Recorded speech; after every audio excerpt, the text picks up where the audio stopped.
Assalamualaikum warahmatullahi wabarakatuh. Kami dari kelompok 13 ingin mempresentasikan mata kuliah metodologi studi Islam dengan materi keterhubungan Islam dan globalisasi. Bismillahirrahmanirrahim. Puji syukur kami panjatkan kehadirat Allah Subhanahu wa taala, Tuhan semesta alam. Atas izin karunia-Nya kami dapat menyelesaikan makalah tepat waktu tanpa kurang suatu apapun. Tak lupa pula penulis haturkan salawat serta salam kepada junjungan Rasulullah Muhammad SAW. Semoga syafaatnya mengalir pada diri kita di hari akhir kelak. Selanjutnya kita akan masuk kepada bab 1 pendahuluan, yaitu latar belakang. Islam menurut bahasa Arab, yaitu dari kata salima yang mengandung arti selamat, sentosa, dan damai. Dari kata salima selanjutnya diubah menjadi bentuk aslama yang berarti berserah diri, masuk dalam kedamaian. Oleh karena itu, orang-orang yang berserah diri, patuh dan taat kepada Allah Subhanahu wa taala disebut sebagai orang muslim dari uraiannya. Di atas bisa diambil kesimpulan bahwa Islam menurut bahasa ialah patuh, berserah diri, dan taat kepada Allah Subhanahu wa taala. Dalam makna inilah Islam sebagai agama yang ajaran-ajarannya yang diwahyukan Allah kepada masyarakat melalui Nabi Muhammad SAW. Menghadapi peradaban dunia, Islam secara keseluruhannya berada dalam tatanan global yang mendasar dipengaruhi oleh perkembangan teknologi komunikasi, transportasi, dan informasi. Semuanya ini membuat dunia semakin global dan sempit karena mudahnya dijangkau, dan inilah yang disebut fenomena globalisasi. Rumusan masalah. Apa pengertian Islam dan globalisasi?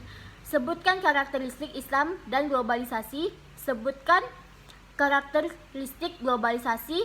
Apa pengertian modernisme? Apa pengertian puritanisme? Tujuan penulisan: memahami definisi dari Islam dan globalisasi. 2. Mengetahui karakteristik Islam dan globalisasi. 3. Mengetahui karakteristik globalisasi. 4. Memahami definisi dan modernisasi. 5. Memahami definisi dan puritanisme. Saya akan melanjutkan pembahasan yang kedua, yaitu mengenai pengertian Islam dan globalisasi. Dari segi bahasa atau etimologi, Islam berasal dari bahasa Arab, yaitu salima, yang mengandung arti selamat, damai, dan sentosa. Dari kata salima, selanjutnya diubah menjadi bentuk aslama yang berarti berserah diri masuk kedamaian. Islam adalah agama Allah Subhanahu wa taala yang diturunkan kepada Nabi Muhammad SAW untuk mengerjakan dan menyampaikan pada umatnya. Adapun globalisasi berasal dari kata global. Globalisasi atau globalization merupakan proses menuju arah global. Arti global adalah menyeluruh atau menyatu dari berbagai unsur menjadi satu. Globalisasi adalah era global atau modern, bahwa dunia ini terasa seperti kampung kecil. Interaksi antar negara, peradaban, dan budaya semakin mudah dalam melakukannya.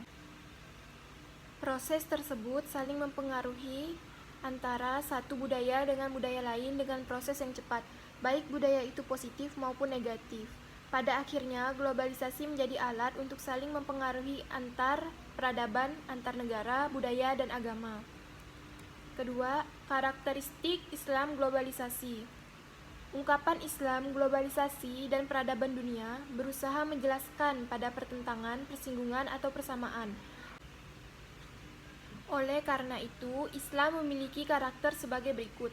A. Menjanjikan keselamatan dunia dan akhirat. B. Penyerahan diri seorang muslim kepada Allah Subhanahu wa taala. C. Penyelamatan yang dijanjikan Islam dengan kesempurnaan, komprehensif, dan mendetail. D. Islam sebagai agama yang sempurna. E. Islam menjelaskan segala sesuatu yang semuanya itu untuk keselamatan manusia. F. Tidak ada satupun yang dibiarkan dan tidak diperhatikan di dalam Islam. G. Tebaran penyelamatan Islam mencakup pada seluruh dunia, alam semesta, lebih dari sekedar globalisme. 2.3. Karakteristik globalisasi. Dalam hal-hal yang bersifat duniawi, umat Islam diberi kebebasan seluas-luasnya untuk beradaptasi, berdialog, hidup berdampingan dengan non-Islam. Tetapi ia harus mengetahui prinsip-prinsip Islam. Globalisasi memiliki ciri-ciri sebagai berikut. A. Internasionalis.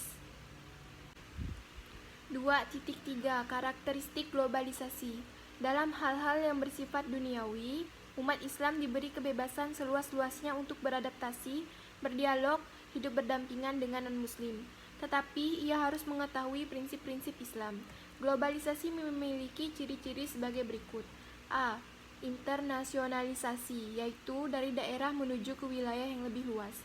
B. Liberalisasi, yaitu paham menuju arah serba bebas dan melepaskan norma-norma yang telah mapan, antara lain norma-norma agama Islam. C. Universalisasi, yaitu dunia telah menjadi dalam kesatuan, tetapi tidak ada wilayah yang melekat antara wilayah satu dengan wilayah lain sebagai berkah untuk kemajuan iptek, terutama teknologi dan informasi. D. Westernisasi, yaitu arah peradaban dari dunia timur menuju arah kultural dunia barat yang bercirikan sekularilisme, individualisme, kapitalisme, liberalisme, dan hedonisme. E. Suprateritorialisme, yaitu ruang-ruang sosial mulai tidak ada lagi dari jaraknya, dan secara singkat bahwa globalisasi dapat dikatakan terjadinya keterbukaan wilayah atau negara, sehingga memungkinkan terjadi interaksi antara wilayah atau negara tersebut, seperti dalam ekonomi, politik, budaya, dan lain-lain. 2.4 Pengertian modernisme. Kata modern, modernitas, modernisasi, dan modernisme, seperti kata lainnya yang berasal dari barat, telah dipakai dalam bahasa Indonesia. Dalam Kamus Umum Bahasa Indonesia, kata modern diartikan sebagai yang terbaru, secara baru, dan mutakhir. Dalam masyarakat barat, kata modernisme mengandung arti pikiran, aliran, gerakan, dan usaha-usaha untuk mengubah paham-paham, adat istiadat, institusi-institusi lama, dan sebagainya. Agar semua itu sesuai dengan pendapat-pendapat dan keadaan-keadaan baru yang ditimbulkan oleh ilmu pengetahuan dan teknologi modern.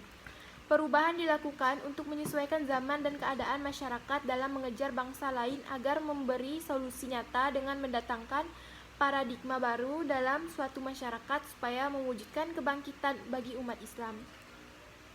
Dalam masyarakat barat, modernisme mengandung arti pikiran, aliran, gerakan, dan usaha untuk mengubah paham-paham dan institusi-institusi lama untuk disesuaikan dengan suasana baru ditimbulkan oleh kemajuan ilmu pengetahuan dan teknologi. Oleh karena itu, modern lebih mengacu pada dorongan untuk melakukan perubahan karena paham-paham dan institusi-institusi lama dinilai tidak relevan. Pandangan kaum modernis lebih merujuk pada pemikiran modernis Mu'tazilah yang cenderung bersifat antroposentris, karena bagi Mu'tazilah, manusia itu dapat menentukan perbuatannya sendiri. 2.5 Pengertian Puritanisme. Secara garis besar, kata Puritanisme secara etimologis berasal dari bahasa Yunani. Pure yang berarti murni, Puritanisme berarti paham dan tingkah laku yang didasarkan pada ajaran kaum Puritan. Puritan memiliki arti orang yang hidup saleh dan yang menganggap kemewahan dan kesenangan sebagai dosa. Puritanisme menurut istilah memiliki dua arti, yaitu di lapangan pemikiran dan kepercayaan. Puritanisme di lapangan pemikiran, misalnya pada lapangan ilmu pengetahuan, berupa tidak mau menggunakan kata atau ejaan yang mirip dengan perkataan atau ejaan bangsa asing.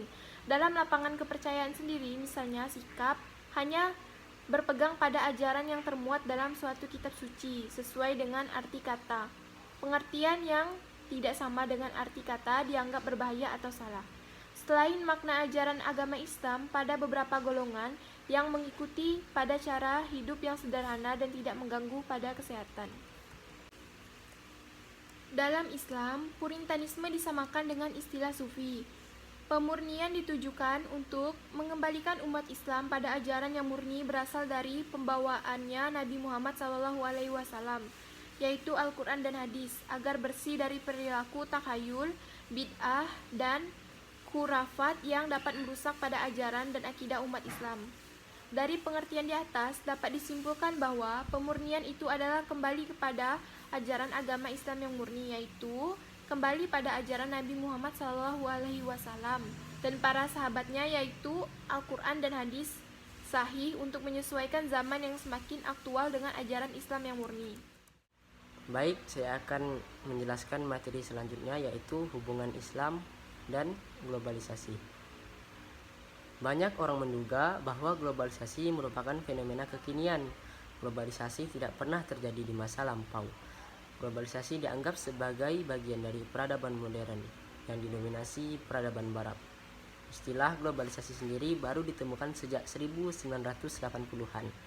Globalisasi merupakan fenomena di mana masyarakat dunia terhubung satu sama lain. Globalisasi dicirikan dengan kemajuan teknologi dan komunikasi. Namun, asumsi di atas tidak sepenuhnya tepat. Globalisasi telah terjadi di masa lalu. Globalisasi yang kita kenal kini merupakan produk peradaban barat. Sedangkan masing-masing peradaban dunia pernah mengalami globalisasi di masa keemasannya sendiri. Peradaban Yunani, Cina, India, dan Islam pernah menciptakan cara pandangannya sendiri mengenai globalisasi. Peradaban Islam telah menciptakan globalisasinya sendiri. Globalisasi Islam dicirikan dengan hubungan perdagangan antar benua, seperti perdagangan atau pedagang Gujarat yang datang ke Nusantara. Sejarah Islam merupakan sejarah globalisasi, bagaimana Islam menyebarkan globalisasi di seluruh dunia setelah Nabi Muhammad SAW wafat. Globalisasi versi Islam dimulai sejak upaya pembebasan negeri-negeri di sekitar Timur Tengah. Pasukan Islam membebaskan Yerusalem, Syams, dan Persia. Ekspansi pasukan Islam menyebar hingga ke Asia Tengah, Afrika, hingga Eropa. Hubungan antar benua dilindungi oleh tentara-tentara Muslim. Antar negara-negara Muslim memiliki hubungan di berbagai bidang, seperti keilmuan, militer, politik, hingga perdagangan. Globalisasi versi Islam menyatukan negeri-negeri Islam atas dasar agama dan peradaban. Bepergian di negara-negara Islam tidak membutuhkan paspor atau dokumen lainnya. Islam menjadi peradaban kompleks dan disegani dunia. Peradaban Islam mewarisi peradaban Yunani, Khaldea, Suryani, dan lain sebagainya. Peradaban Islam menyerap ilmu pengetahuan dari peradaban kuno tanpa harus terlarut dalam peradaban tersebut. Peradaban Islam merupakan pewaris peradaban dunia.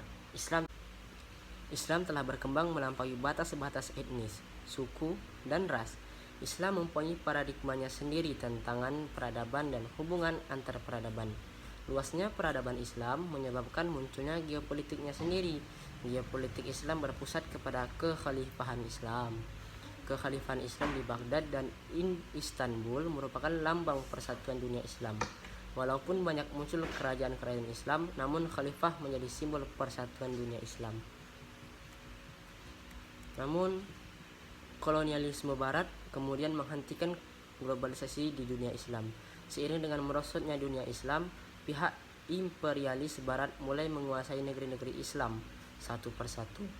Pihak kolonial mencoba menghentikan Islamisasi dan menyebarkan agama Kristen kepada masyarakat Islam dijajahnya. Seperti yang kita ketahui yaitu 3G, yaitu Glory, Gold, and Gospel. Namun upaya ini tidak berhasil. Islam tetap menjadi identitas politik dan budaya lokal. Selama 800 tahun peradaban Islam merajai dunia, banyak hal yang telah ditinggalkan, banyak penemuan yang dihasilkan peradaban Islam. Ilmuwan Islam menemukan astrolabe, kertas, peta, hingga berbagai hasil karya intelektual. Selama 800 tahun peradaban Islam merajai dunia, banyak hal yang telah ditinggalkan, banyak penemuan yang dihasilkan peradaban Islam. Ilmuwan Islam menemukan astrolabe, kertas, peta, hingga berbagai hasil karya intelektual lainnya. Islam mewariskan dan mentransmisikan warisan peradaban Yunani kepada peradaban Barat.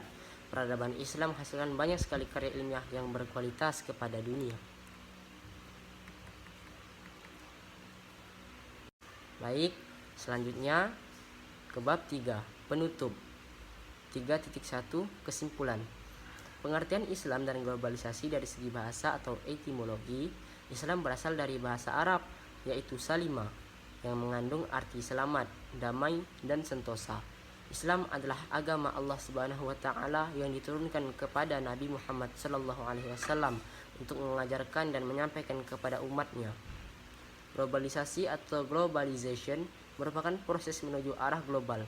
Globalisasi adalah era global atau modern bahwa dunia ini terasa seperti kampung kecil. Interaksi antar negara, peradaban, dan budaya semakin mudah dalam melakukannya. Karakteristik global Islam ungkapan Islam, globalisasi, dan peradaban dunia berusaha menjelaskan pada pertentangan, persinggungan, atau persamaan Islam sebagai agama yang sempurna. Islam menjelaskan segala sesuatu yang semuanya itu untuk keselamatan manusia.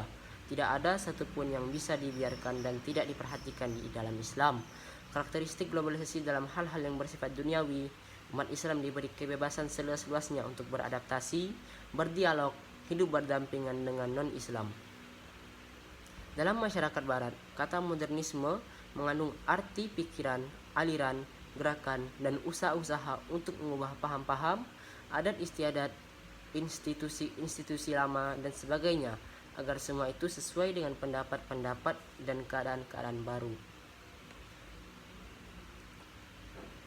Globalisasi versi Islam menghubungkan antara negeri-negeri Islam di Eropa, Afrika, India, sampai ke Pulau Nusantara. Dunia Islam merupakan kumpulan negeri-negeri Islam. Dunia Islam lebih luas daripada dunia Arab.